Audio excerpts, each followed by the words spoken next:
Nuestra invitada de hoy es una artista que desde los 80 comenzó a trabajar con el imaginario popular, tanto global, Europa, Estados Unidos, como el imaginario latinoamericano.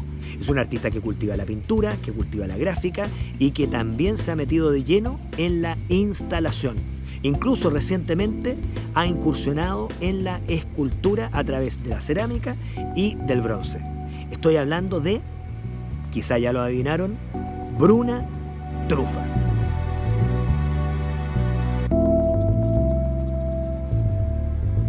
Pop, el término pop, surge en el contexto británico en los años 50, en torno a un grupo que se llamó el Independent Group. Figuras de ahí son Laurence Alloway, quien al parecer acuña el término, y un artista clave. Me refiero a Richard Hamilton. Él en el año 56 hace una obra que tiene un título medio largo, pero que podríamos decir más o menos que es ¿qué hace que las casas de hoy sean tan atractivas, tan interesantes? Más o menos anda por ahí. ¿A qué apuntaba? Al cambio que estaba produciéndose en la sociedad europea, particularmente la británica, con la irrupción de la cultura y los productos provenientes de Estados Unidos. Porque el pop tiene que ver con eso, tiene que ver con el consumo, tiene que ver con la publicidad, tiene que ver con una exaltación de la cultura capitalista. Una breve nota a esta obra de Richard Hamilton.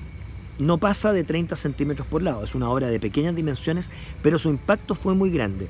Creo yo, y eso es lo que han afirmado muchos historiadores del arte, por la manera muy precisa en que ilustra la cultura material de los años 50 y que, por lo demás, siguió solo creciendo con el correr de los años.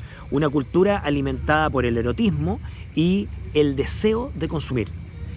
Es a través de los medios como ese deseo se acrecienta, y esa casa parece ser un espacio dominado por todo aquello que viene de fuera.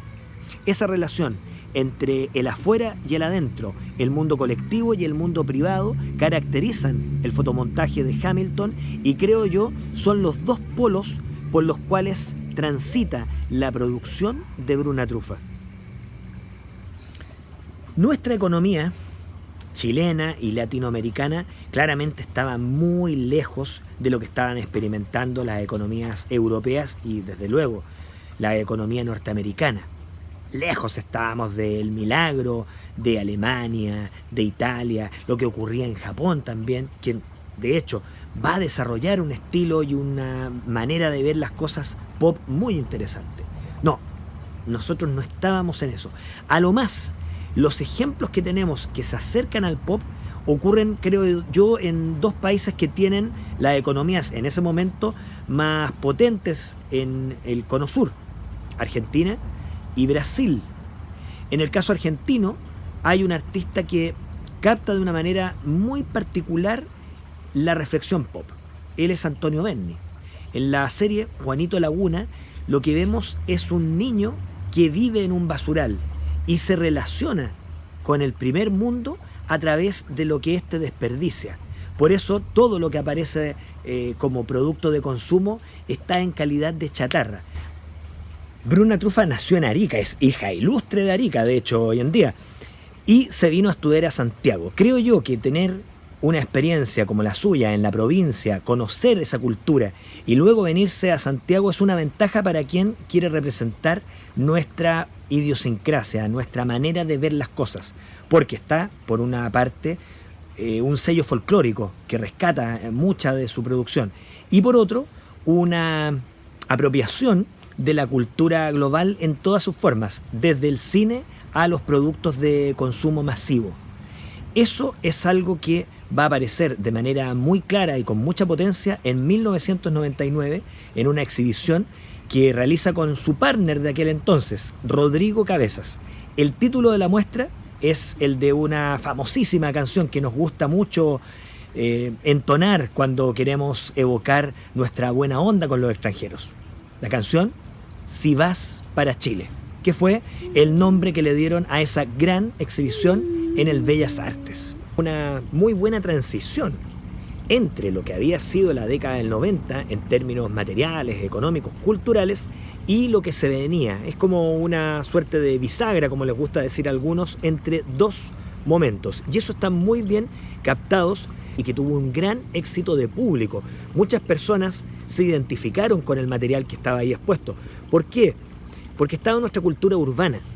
Estaban, por ejemplo, los letreros de micro, que se convirtieron con toda su gráfica, ¿cierto?, esta caligrafía tan particular, en un signo que fue aprovechado por los artistas.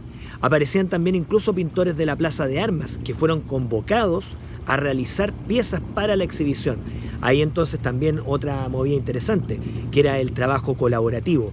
Por esa y otras razones, sobre todo haber hecho una radiografía muy precisa y además en términos colectivos fácil de captar por la mayoría, es que la exposición marcó un hito respecto de la crítica a la sociedad chilena contemporánea. Cuando veíamos ese fotomontaje de Richard Hamilton, veíamos cómo transitaba de lo público a lo privado. Es lo que pasa con la obra de Bruna Trufa, lo decíamos. En una exposición como territorio doméstico aparece de lleno la casa. Y con la casa las disputas entre hombres y mujeres. El rol masculino, el rol femenino aparece ahí en tensión. De ahí en adelante entonces no ha hecho más que crecer esta reflexión sobre la figura de la mujer, sobre los roles que se le han impuesto y sobre lo que significa cargar sobre sus hombros el peso de la vida doméstica, algo que en estos días de COVID solo se ha agudizado. Pensemos en esas mujeres que trabajan, cuidan a los hijos y muchas veces al marido, y para rematar tienen que en ocasiones sufrir su violencia. Ese tipo de injusticias, ese tipo de situaciones aparecen retratadas, creo yo, de manera muy dramática y muy irónica también en esta mujer que lleva una cuerda clavada prácticamente en su espalda y que parece funcionar y sentir el peso que han sentido personajes míticos como el famoso Sísifo, que una y otra vez tiene que cargar esa roca hasta la cúspide de la montaña. La mujer no carga una roca hasta una montaña, sino que ejecuta diariamente las tareas del hogar.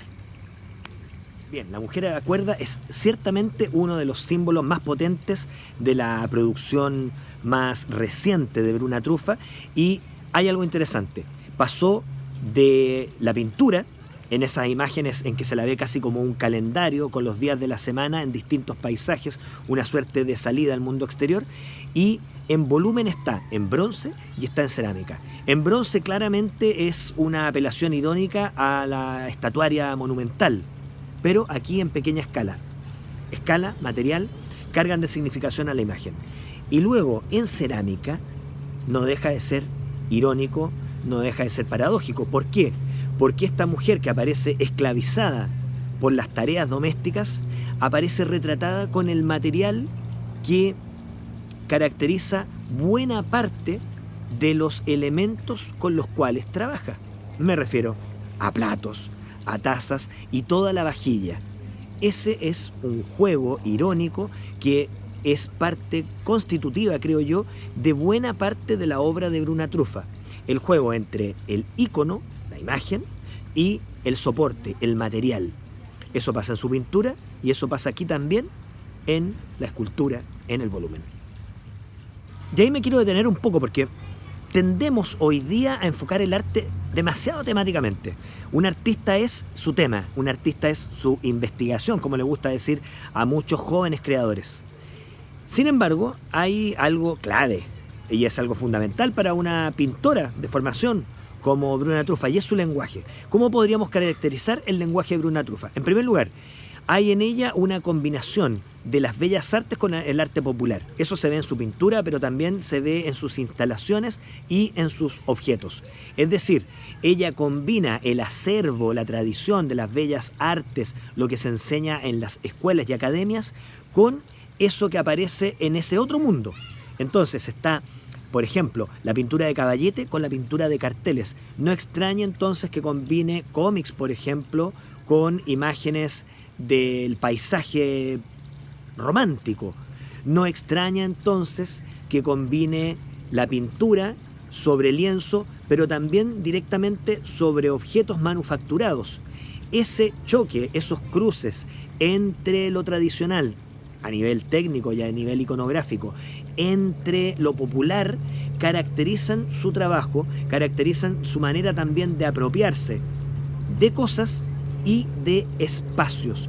Es un artista que trabaja muy bien la pintura de caballete, la pieza cerrada, pero también con mucha naturalidad el despliegue escénico, el despliegue instalativo. Dos ideas, concluyendo nuestro programa. La primera, Bruna Truffa, una artista con denominación de origen.